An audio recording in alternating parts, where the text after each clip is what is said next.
Bismillahirrahmanirrahim. Assalamualaikum warahmatullahi wabarakatuh. Alhamdulillah wassalatu wassalamu ala Rasulillah wa ala alihi wa sahbihi wa mawala. Perkenalkan, saya Salim Saputra, SPDI MPDI, selaku dosen tetap di Prodi Arsitektur Fakultas Teknik Universitas Riau Kepulauan.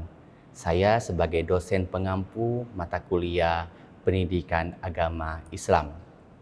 Tujuan pembuatan video ini adalah untuk memenuhi salah satu persyaratan sertifikasi dosen, yaitu melengkapi dokumen pernyataan diri dosen dalam unjuk kerja Tridharma Perguruan Tinggi atau PDD UKT-PT tahun 2025.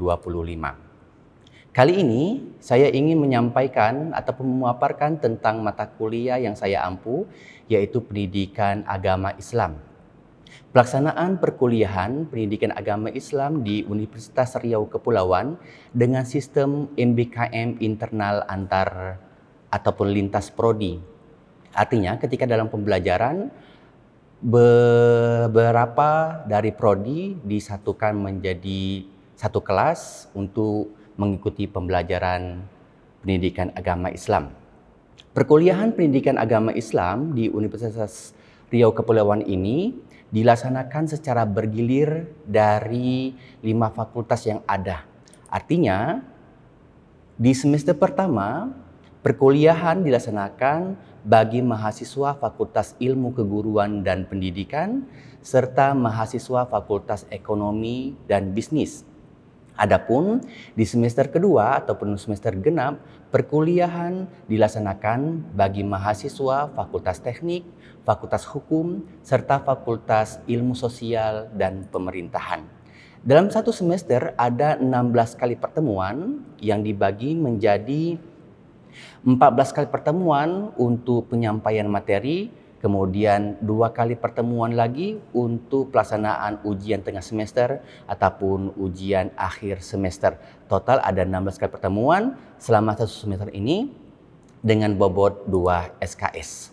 Adapun tujuan akhir mata kuliah Pendidikan Agama Islam di Universitas Riau Kepulauan ini adalah terbentuknya kepribadian mahasiswa muslim secara utuh ataupun kafah dengan menjadikan ajaran Islam sebagai landasan berpikir, bersikap, dan berperilaku dalam pengembangan keilmuan dan profesinya, serta menebarkan kelembutan dan kasih sayang.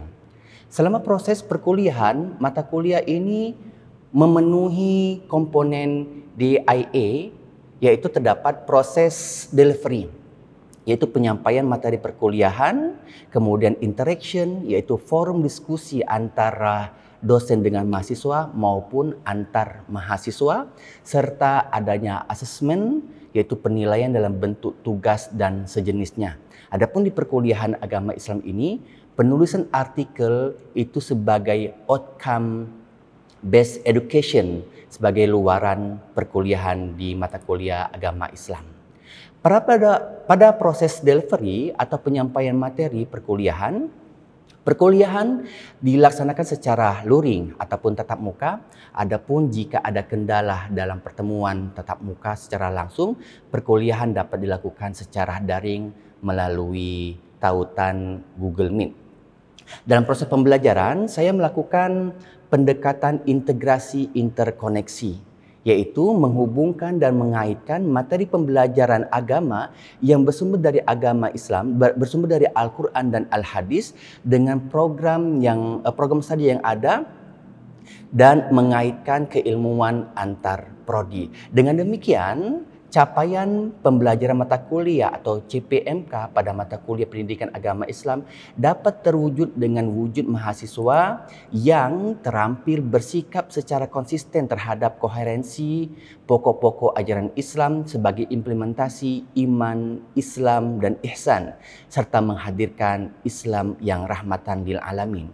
Dan yang kedua, menguasai aplikasi konsep Islam tentang ilmu pengetahuan, teknologi, sosial humaniora, dan masalah kesejahteraan umat.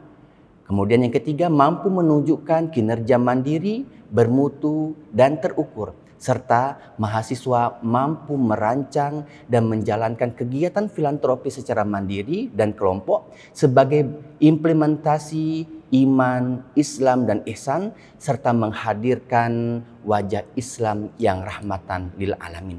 Dari CPMK yang ada, itu akan diteruskan kepada sub CPMK dalam materi pembelajaran di setiap pertemuan, yaitu mahasiswa mampu menjelaskan konsep Tuhan dalam Islam. Mahasiswa mampu menerapkan nilai-nilai 3 dimensi dalam agama Islam, yaitu ihsan, rukun iman, dan rukun Islam. Mahasiswa juga mampu mengkompilasi ayat-ayat Al-Quran tentang manusia, mampu memberikan penghargaan atas perbedaan mazhab dalam agama Islam. Kemudian mahasiswa mampu menjelaskan nilai-nilai hak asasi manusia dan demokrasi dalam perspektif Islam. Mampu menjelaskan nilai-nilai etika, moral, dan akhlak dalam kehidupan. Kemudian mahasiswa juga mampu memberikan pendapat terhadap kebudayaan yang ada dalam perspektif agama Islam. Kemudian mampu mengelaborasi iptek dengan ayat-ayat tematik Al-Quran yang berkaitan dengan prodi. Kemudian mampu mengelaborasi nilai-nilai nasionalisme dalam perspektif Islam. Mahasiswa mampu merancang kegiatan moderasi beragama di lingkungan sekitar.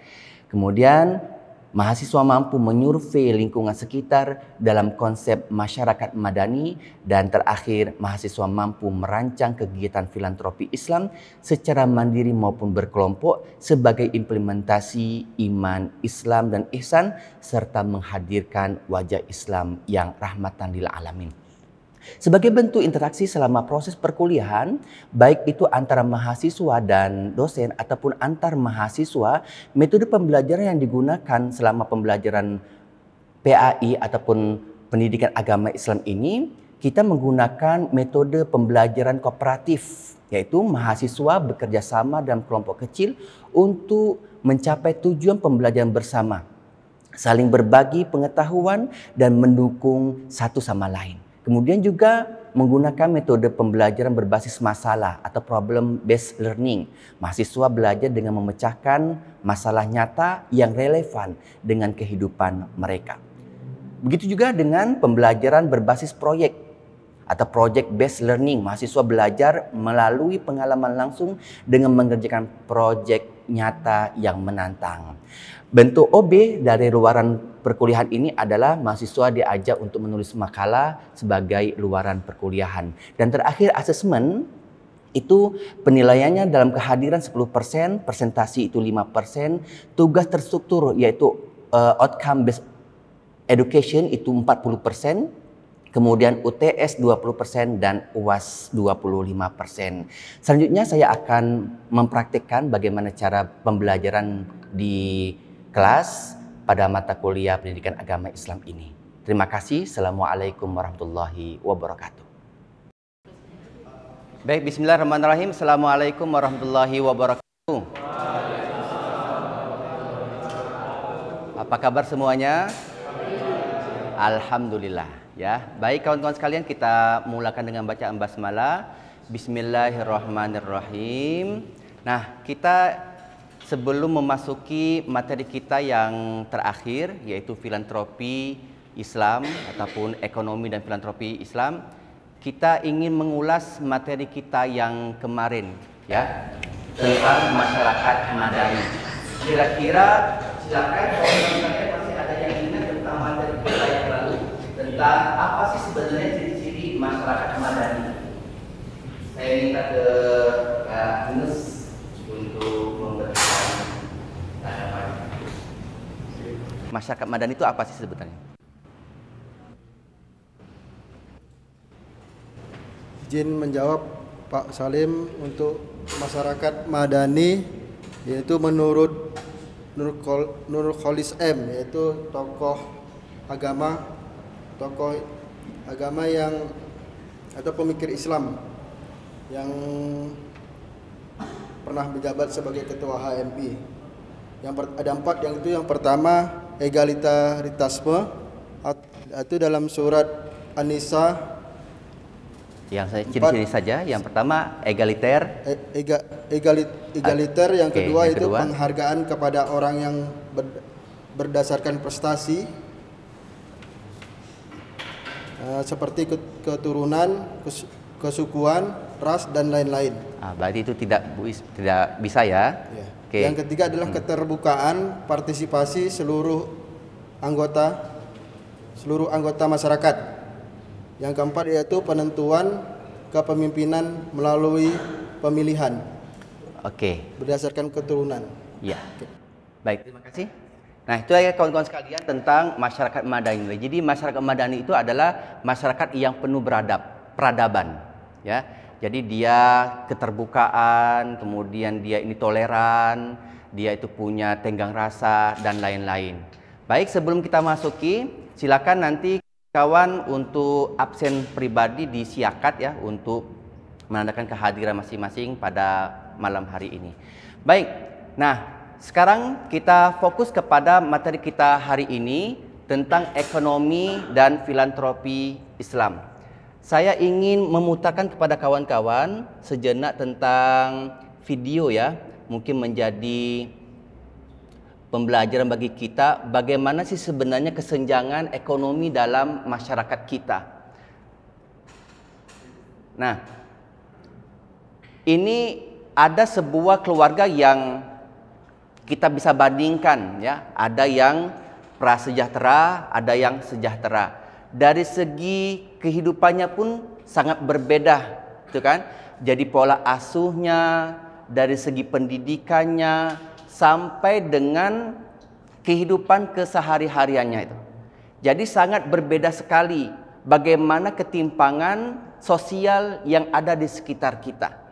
Maka ini menjadi sebuah pertanyaan, mengapa bisa ada sebuah kesenjangan?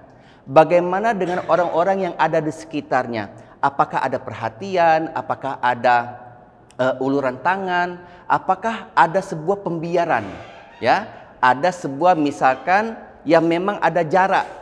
Si miskin tetap miskin, si kaya tetap makin kaya. Nah, gitu ya. Baik kawan-kawan sekalian, ini saya akan paparkan kepada kawan-kawan sebentar ya. Nah, ini ada berapa yang bisa menikmati air bersih, bagaimana mereka bisa hidup layak dengan sanitasi yang buruk ya, ada stunting, kemudian dari segi pendidikannya pun ada yang terputus, bahkan ada yang tidak bisa menikmati yang namanya pendidikan. Baik, nah kawan-kawan sekalian, saya cukupkan dari video ini. Silakan mungkin ada yang memberikan tanggapan.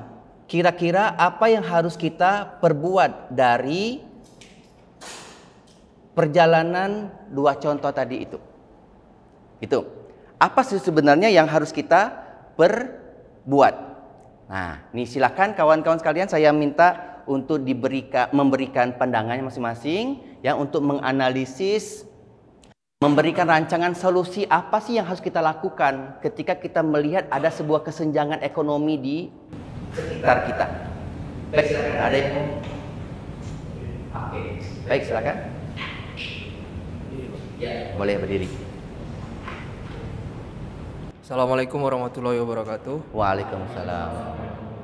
Mungkin dari video yang ditampilkan tadi, kalau menurut pendapat saya Pak, kalau dalam Islam ini ada namanya zakat. Ya. Nah, kalau di pemerintah juga ada namanya subsidi silang. Jadi sudah benar itu Pak. Itu sangat membantu bagi orang-orang yang miskin. Karena miskin juga tidak semua ingin jadi miskin Pak. Ya. Itu juga termasuk takdir lah, takdir. Jadi alangkah baiknya orang yang kaya, yang ditakdirkan menjadi kaya, memberikan hartanya untuk orang-orang fakir miskin. Artinya ada sistem berbagi tadi Iya, ya. ada sistem berbagi. Baik, terima kasih. Baik. Nah, kawan-kawan sekalian, bagus sekali apa yang diberikan oleh kawan-kawan kalian. Jadi, si miskin ini jangan sampai dia terus dalam kemiskinannya. Orang yang kaya harus mempunyai perhatian. Coba kita lihat di sini, kawan sekalian. Sesungguhnya harta yang kita miliki ini dalam konsep agama kita itu disebut sebagai khair, sebuah kebaikan. Nah, harta yang kita miliki ini itu bukan hanya untuk dikonsumsi secara pribadi, tetapi sesungguhnya harta yang kita miliki ini itu juga harus berfungsi bagaimana harta itu dia bisa menambah kebaikan seseorang. Kira-kira dengan cara apa tadi fungsinya menambah kebaikan seseorang tadi itu? Dengan cara berbagi, ya kan? Gitu. Nah, sekarang kita lihat bagaimana harta yang kita punyai ini. Perhatikan kawan-kawan sekalian, yang pertama bahwasanya harta yang kita miliki ini adalah sesungguhnya milik Allah Subhanahu wa Ta'ala yang dititipkan kepada kita. Yang berikutnya apa? Harta itu memang dia sebagai sumber tegaknya sebuah kehidupan. Tanpa harta kan nggak bisa makan kita kan? Nggak bisa kuliah, kita nggak bisa kemana-mana. Tetapi sebenarnya itu bukan segala-galanya. Maka kita sebagai manusia, kita sebagai hamba Allah itu memang wajib untuk mencari rezeki tadi. Ya. Maka yang berikutnya adalah harta itu dia harus beredar di tengah-tengah masyarakat, bukan terkungkung di rekening pribadi gitu kan, di bank, di mana-mana, tetapi orang-orang yang ada di sekitar kita, orang-orang yang ada di perumahan kita ataupun yang ada di sekitar kita itu tidak bisa menikmatinya. Ya. Berikutnya apa? Harta itu kawan-kawan sekalian harus dia punya fungsi sosial. Seperti apa tadi yang disampaikan? Jadi harus ada yang namanya zakat. Zakat itu adalah bentuk mensucikan harta yang kita miliki. Nah, kawan-kawan sekalian yang nih, jangan sampai kita ini tenggelam dengan kenikmatan yang Allah berikan. Karena harta ini adalah ujian yang Allah berikan kepada kita. Ya, kemarin ada mahasiswa yang datang kepada saya punya anak 3. Kemudian kemarin dia kerja di suatu pabrik PT yang benefit. Gajinya itu 10 juta. Tapi qadarullah, apa yang dilakukan? Terjadi PHK. Jadi dia bercerita kepada saya itu bagaimana cara menyambung kuliahnya. Karena kenapa? Uang yang sudah dikumpulkan itu habis. Coba bayangkan, 7 bulan dia nganggur, belum ada pekerjaan lagi. Selama 7 bulan itulah dia menghabiskan uang yang sudah disimpan selama bekerja tadi itu. Maka kalau kita sebagai orang yang muslim, ya seorang muslim yang bisa memanage bagaimana keuangan kita ini, itu insya Allah harta ini itu bisa bertahan. Artinya apa? Tidak hangus, tidak habis begitu saja. Coba yang kan 10 juta tuh per bulan misalkan, ya kan? 10 juta sama setahun berapa? Dia bekerja di tempat itu katanya sekitar 5 tahun lebih. Udah berapa kan? Sekarang dia mau menyelesaikan perkuliahannya, itu masih ada kendala. Nah, ini yang perlu kita wanti-wanti. Jadi harus betul-betul memanage keuangan ini. Jangan sampai harta yang kita miliki ini itu betul-betul menyakitkan kita. Artinya dia sebagai ujian. Nah, kawan-kawan sekalian, ini yang harus kita pahami. Nah, coba perhatikan di sini menjadi spirit kita. Disebutkan di sini ni'mal malus salih lirrajulis salih. Sebaik-baik harta itu adalah harta yang dimiliki oleh orang yang baik, orang yang soleh. Kira-kira kenapa kok bisa harta itu, sebaik-baik harta itu dimiliki orang yang soleh? Kenapa dia bisa begitu? Kira-kira kalau harta itu disimpan bagi orang yang tidak soleh, tidak baik, apa yang terjadi? Gimana? Dipergunakan dengan tidak baik. Apa contohnya? Dia tidak mau berbagi. Tetapi kalau ada orang baik, diberikan rezeki, dia akan melihat orang-orang yang ada di sekitarnya. Oh, aku bantu, aku bagi, gitu. Jadi inilah, maka kita posisikan diri kita ini sebagai orang yang baik. Berapapun harta yang kita miliki, kita akan berbagi. Baik, nah sekarang kawan-kawan sekalian, bagaimana cara harta yang kita miliki ini, itu dia ada peningkatan. Maka ada istilahnya itu, ya harus, kalau menjadi orang kaya harus berdagang, ya kan? Nah, bagaimana kawan-kawan sekalian tentang jual beli dan riba ini? Terkadang dalam proses jual beli itu ada unsur ribanya. Maka di dalam agama kita, kawan-kawan sekalian, disebutkan oleh Allah Subhanahu wa taala, wa ahallallahu al-bai'a wa harramar riba. Jual beli boleh. Ya kan? Kawan-kawan balik dari kuliah, misalkan berdagang, punya bisnis, punya kedai gitu kan, punya pekerjaan ini, boleh. Tetapi jangan sampai kita melakukannya itu dengan cara yang riba. Apa itu riba? Riba itu adalah menggandakan. Ya, riba itu menggandakan. Maka ini yang tidak diperbolehkan. Jadi riba itu kawan-kawan sekalian, istilahnya itu secara bahasa adalah penambahan. Unsur utama dalam penambahan itu dalam bentuk penganiayaan. Ya, beli ini kemudian ada bunga-bunganya. Akhirnya nggak bisa beli, nggak bisa bayar, dia ambil. Nah, itu riba, ya. Maka kita harus menjauhi yang namanya riba ini, berjalannya sesuai dengan apa yang disyariatkan. Baik kawan-kawan sekalian, sekarang kita lihat